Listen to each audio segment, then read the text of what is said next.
This is our Gotan-e and Shotsuki memorial service for the month of May. I am Frances Campbell, your Master of Ceremonies for this morning's service. We have Wilson Sensei from the Toronto Buddhist Church presiding over our service today. This service celebrates the birth of Shin Buddhism's founder, Shinran Shoni. Gotan-e means coming down birthday gathering. Another name for this occasion is Fujimatsuri, Wisteria Festival. The double wisteria crest is the emblem of Nishihonganji, our mother temple in Kyoto, Japan.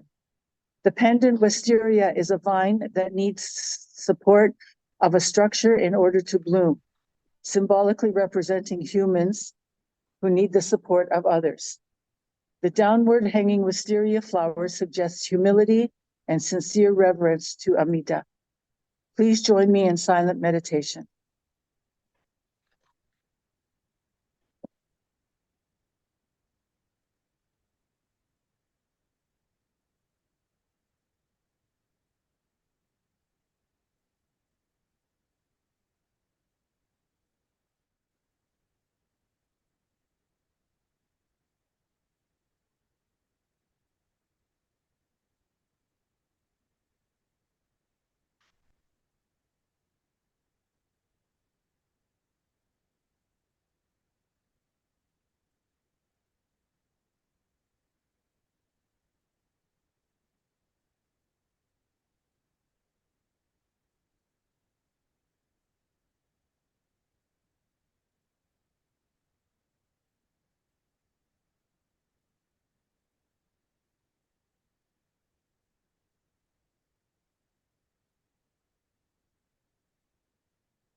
Namo Amida-butsu, Namo Amida-butsu, Namo Amida-butsu, Namo Amida-butsu. Please rise and join me in reciting the Shin Buddhist life principles on page 9 in your Seiten. Shin Buddhist life principles. In trusting in the vow of the Buddha, calling out the Buddha's name, I will pass through the journey of life with strength and joy. Revering the light of the Buddha, reflecting upon my imperfect self, I will strive to live a life of gratitude. Following the teachings of the Buddha, discerning the right path, I will share the true Dharma with all. Rejoicing in the compassion of the Buddha, respecting and aiding all sentient beings, I will work towards the welfare of society and the world. Namo Amida-butsu, Namo Amida-butsu, Namo Amida-butsu, Namo Amida-butsu, Namo Amida-butsu. Please be seated. We will now chant the Sutra Sambujo on page 29, followed by the Jusege on page 40, and then we'll follow that with the English translation.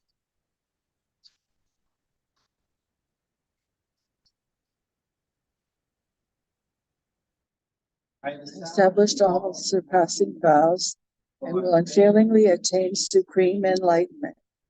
If these vows should not be fulfilled, may I not attain perfect peace. If for the countless kalpas to come, I should not become a great benefactor and save all the destitute and afflicted everywhere, may I not attain perfect enlightenment. When I have fulfilled the Buddha way, my name shall pervade the 10 quarters.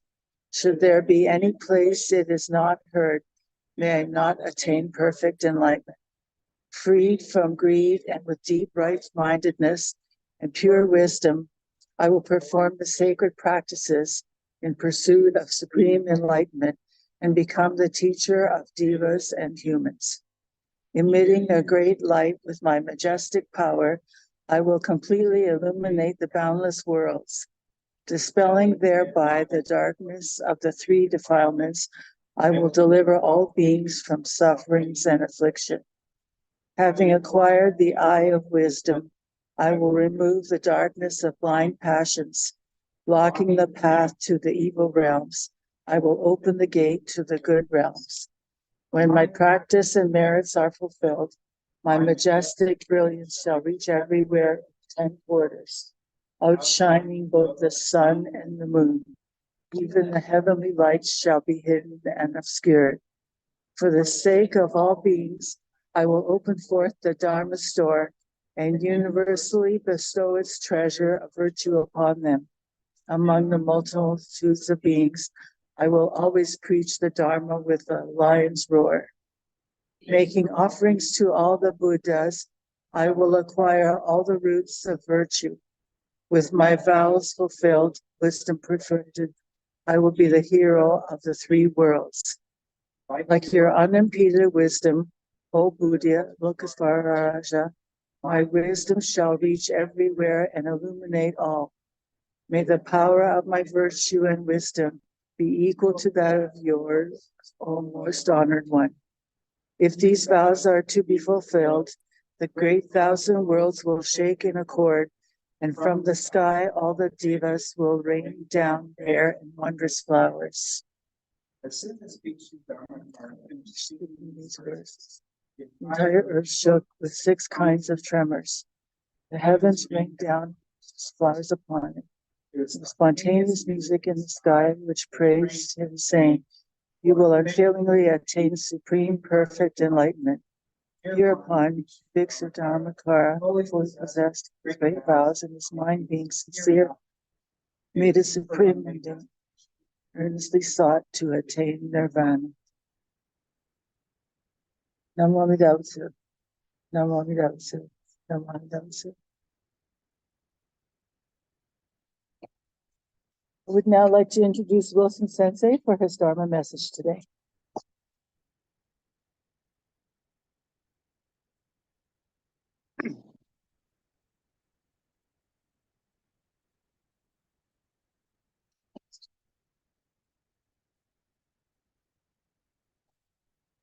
Good morning.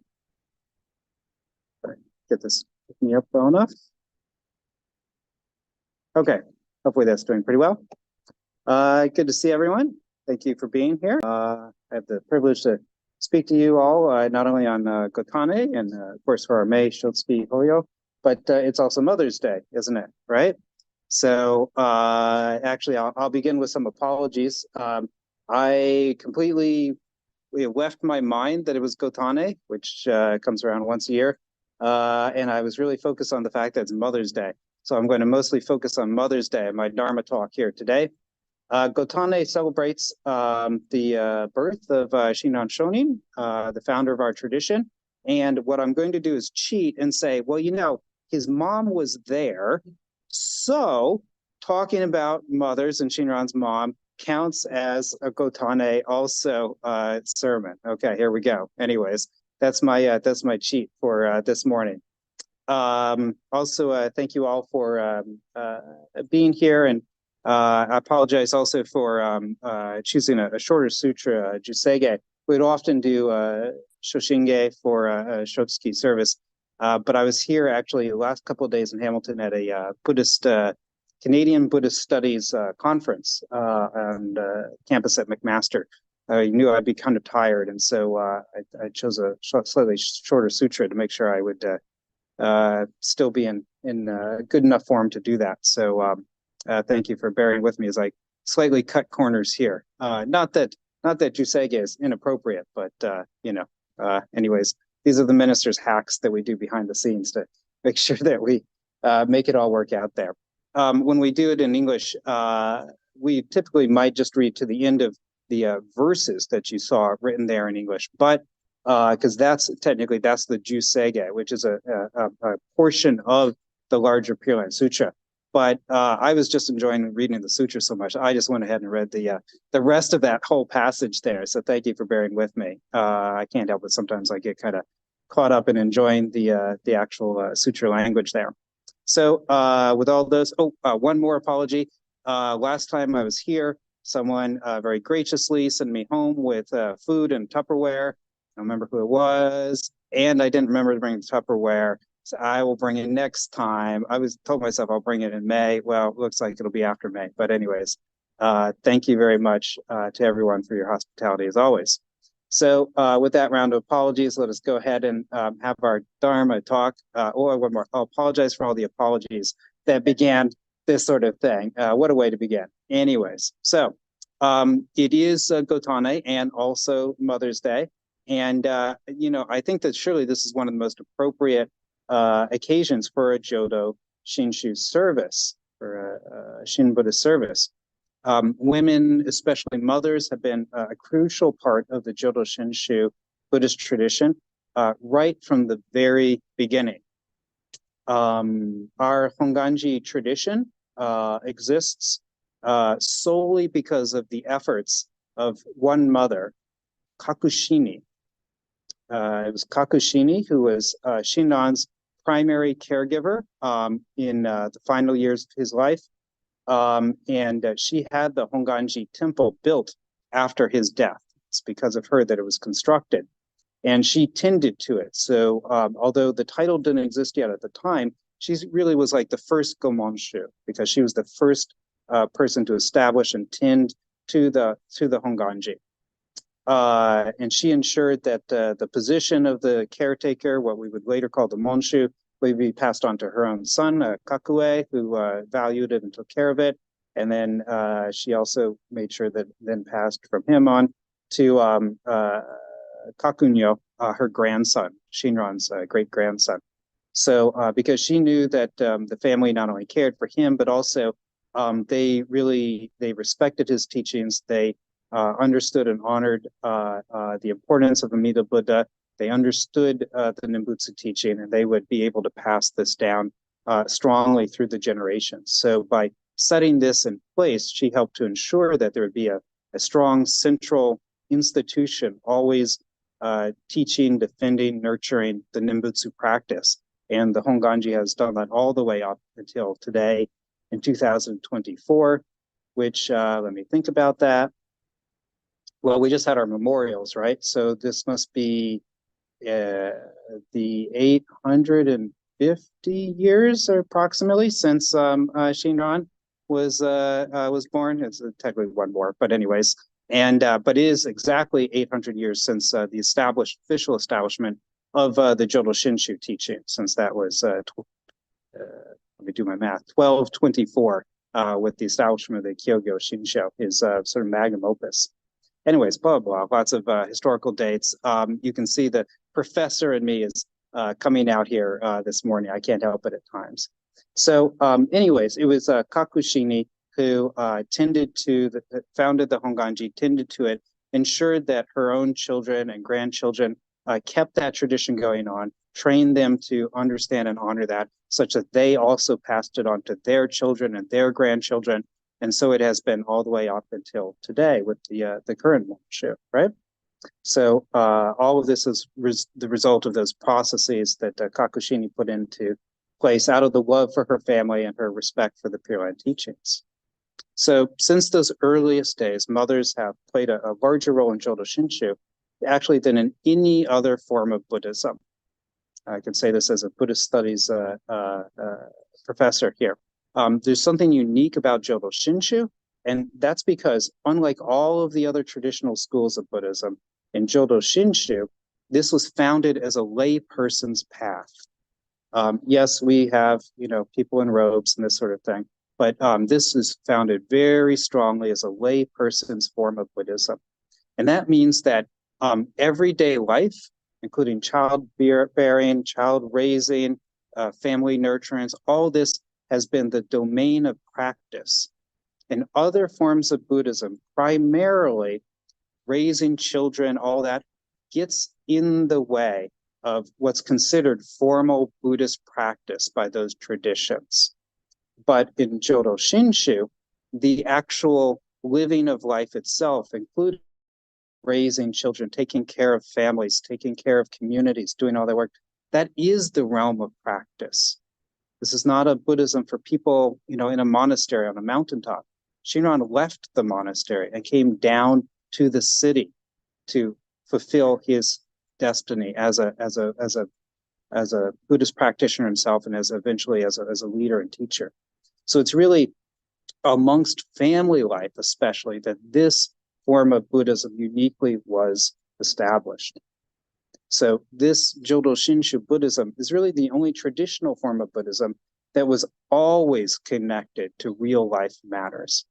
Now, this doesn't mean that other Buddhists like somehow didn't raise children, do other stuff, but the ideal was the monk, celibate, separate in the monastery. That's what people strove towards.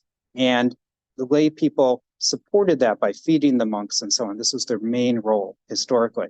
And that's not at all what it was for Jodo Shinshu.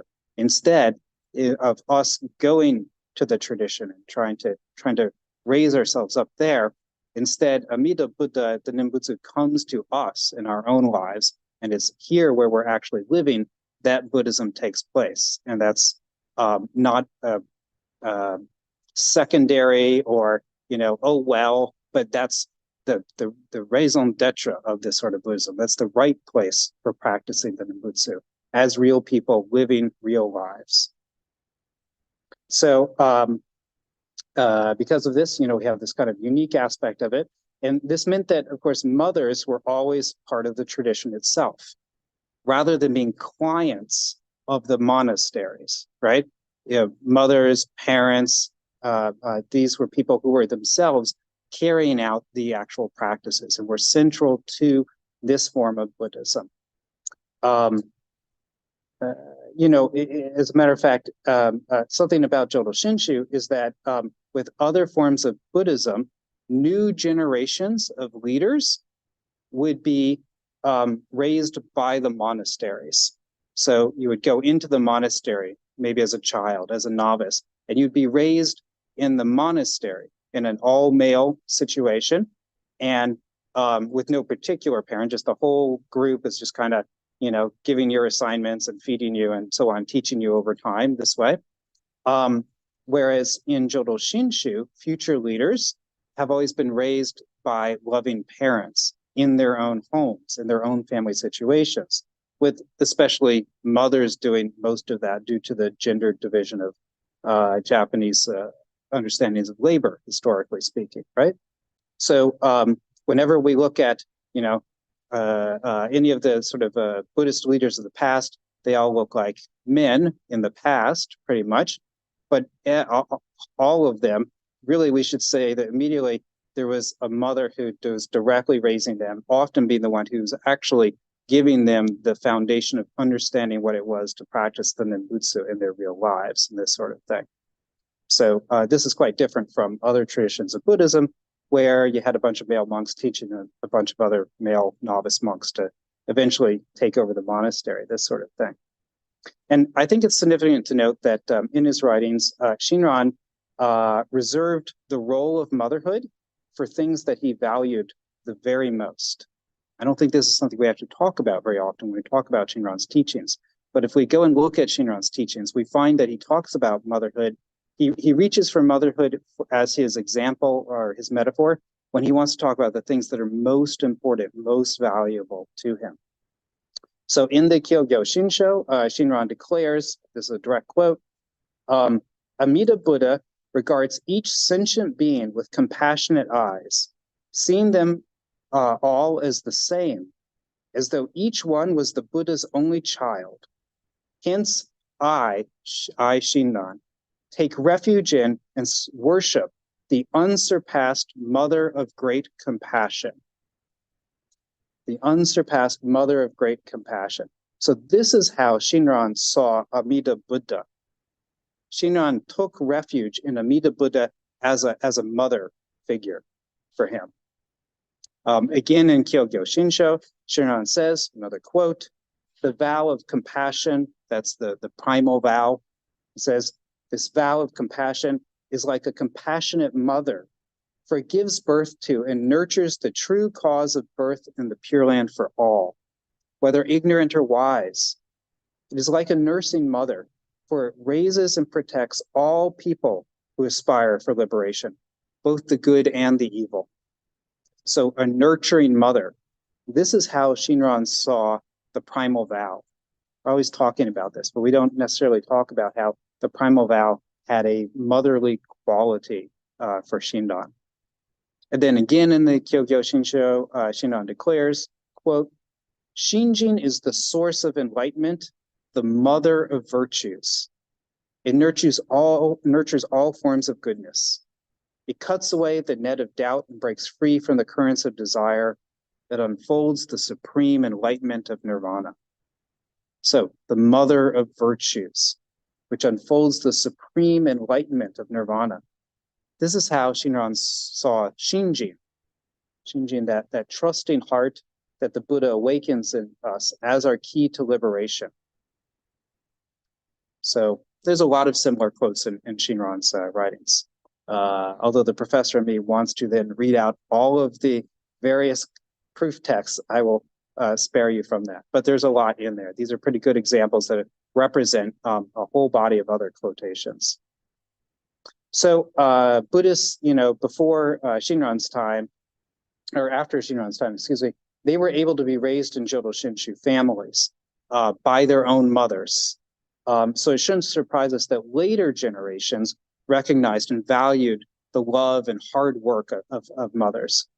But Shinran himself, his own childhood was actually pretty typically monastic because he lost both his parents at a young age, and he was raised in the all-male environment of the monastery since a certain point in his childhood on through the rest of his childhood, his teen years, and his early adult years as well. So how is it then that he came to know and to honor mothers so well? Why does he talk about them in his writing in this way? Well, although he lost contact with his own mother fairly early in his life, later he came to live closely with another mother. And this was Ashini, the co-founder of the Jodo Shinshu tradition. Because Shinran uniquely married and raised a family, this meant that he was able to observe Ashini's love and strength at close range. For other monks living in the monastery, mothers and women in general were foreign creatures that were, you might read about them in a book, but they were very far away. You were supposed to keep very far away. If you associated with women, including even your own mom, you were, this was suspect. You were supposed to, maintain your propriety in the monastery in this way. But Shinran left the monastery. He came down. He married an actual woman and got to know her as the mother of his children and see what it's actually like with a real mother, not a hypothetical mother that you read about in a text in the monastery, this sort of thing. So I don't think that that's a coincidence. I think it's because he lived with her and saw her care for their children. And also himself, rather than being in the monastery, he went out into the countryside and he met with people in their homes. And this is how he spread his teaching. Rather than people having to come to him and he would teach them, which usually meant men were the ones enabled to come and maybe study with a Buddhist master or something. He and Ashini together went out across the countryside spreading the Nembutsu teachings. They would go and stay in people's homes and teach both people there, all people there, and then empower them, both the husbands and wives, to then lead a study group after they left. And then they would move on to another farmhouse and do this sort of thing. This is how they traveled. So not only did he work closely with Ashini, the mother of his children, and of course they're bringing the children with them as they travel in this way, but he is continually coming into people's homes and encountering other real life mothers and seeing their hard work, their situations. And this, of course, was shaping how he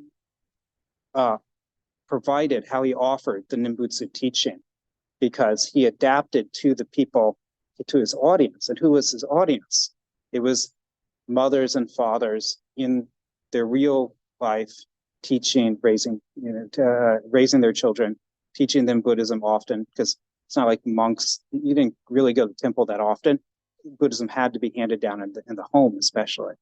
So he's adapting and teaching them. So I think this is why he's really coming to really value and honor mothers, because he himself knew so many, understood the strength, the importance of mothers in this way.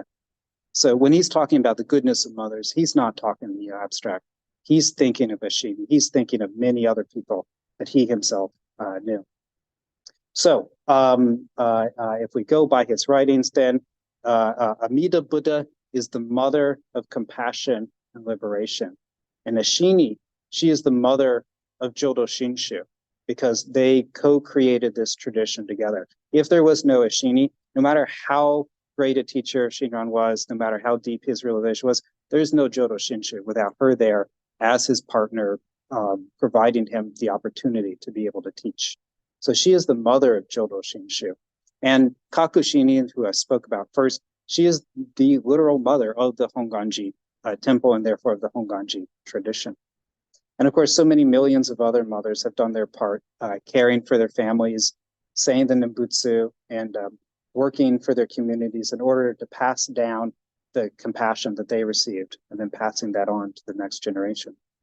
So when I say Nembutsu, out of gratitude for all that I have received, surely I have to include mindfulness of the incredible mothers who've enabled me to live until this day and to share it with you all. So therefore, I think let's close our Gotan-e Mother's Day Dharma talk this morning by putting our hands together in Gassho and say the Nembutsu in gratitude for Amida Buddha and for the other mothers that have done so much for us through the ages and in our own lives. So, Namo Amida Butsu, Namo Amida Butsu, Namo Amida Butsu, Namanda, Namanda, Namanda. So thank you very much. That's my Dharma talk for this morning.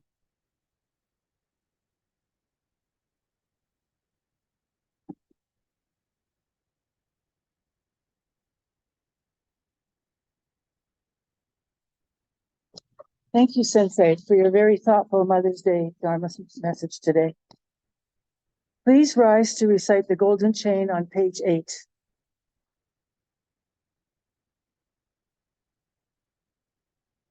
The golden chain. I am a link in Amida's golden chain of love that stretches around the world. I will keep my link bright and strong. May I be kind and gentle to every living thing and protect all who are weaker than myself. May I think pure and beautiful thoughts, say pure and beautiful words, and do pure and beautiful deeds. May every link in Amida's golden chain of love be bright and strong, and may we all attain perfect peace. Namo Amida Butsu, Namo Amida Butsu, Namo Amida Butsu, Namanda, Namanda, Namanda. Please be seated. Just a few announcements. We are collecting the used stamps. This is an ongoing Women's Federation fundraiser. The Toronto Buddhist Church Keirokai is on Sunday, May 26th. Please register with the Toronto Buddhist Church. Thank you to Wilson Sensei for today's service. And thank you to all the members who helped in making and preparing today's refreshments. Thanks to all of you for attending our Gotan-e and Mei Shotsuki service. Our next service will be Saturday, June 8th at 11 a.m. in the library in the Holland Room, the smaller one next door to here. Please join us for tea and light refreshments. We will now close the formal portion of the service with the Nembutsu. Namo Amida Butsu, Namo Amida Butsu, Namo Amida Butsu, Namo Amida Butsu.